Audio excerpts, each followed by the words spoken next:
Hi guys, welcome back to Griffin's Gaming Guide. Today we're going to review F1 2021. Codemasters' annual F1 release has arrived and this year's edition expands on a winning formula from previous editions.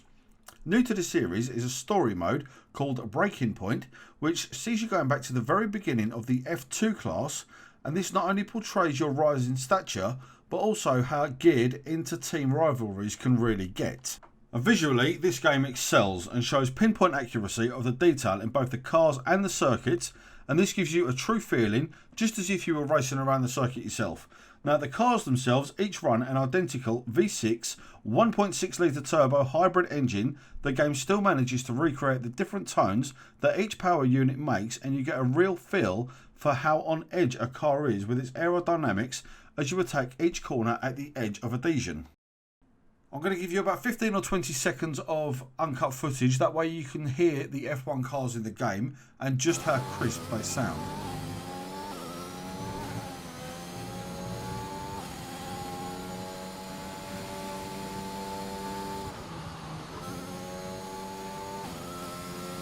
And as you can hear, these cars sound really good and immersive. This is amazingly recreated in the DualSense PlayStation 5 controller, as it vibrates and shudders violently using the haptic feedback as you go over a rumble strip that signifies the edge of the track.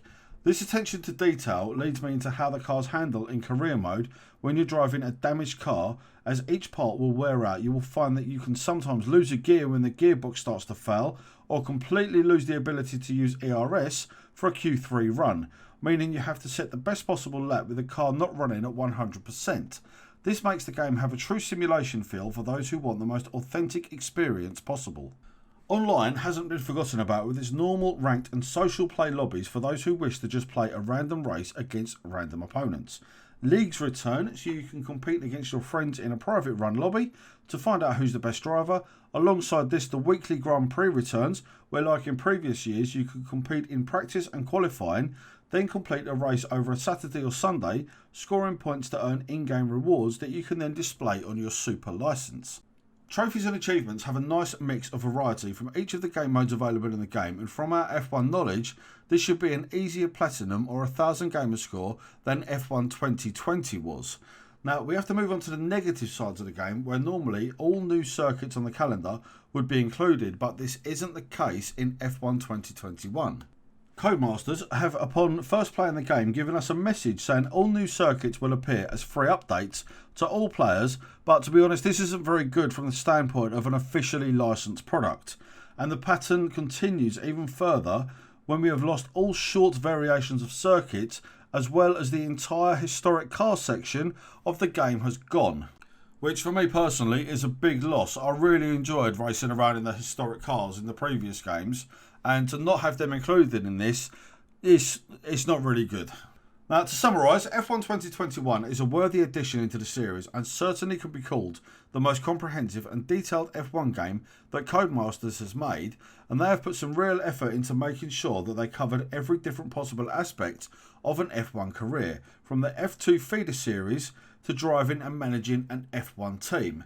Now, because of that and the little foibles that we've got with the game, obviously the historic cars, the lack of short circuits, overall I'll give F1 2021 a 7 out of 10. So now guys, that's the review done for F1 2021. It's not the longest review, obviously it's a racing game, it is fairly in depth, but at the end of the day it's not like it's going to be a 100-hour story game that we're going to need to spend 15 or 20 minutes going over. If you agree with my comments, let me know down in the comments. Exactly the same if you disagree, let me know down there and I'll be happy to have a chat with you about it. So now guys, if the reviews helped you one way or the other, either into making a purchase of the game or if you're just going to avoid it, hit the like button, as that does help us out a great deal. Also, whilst you're down there, please make sure that you subscribe to Griffin's Gaming Guides and press the notification bell so that way you don't miss out on any of our future content.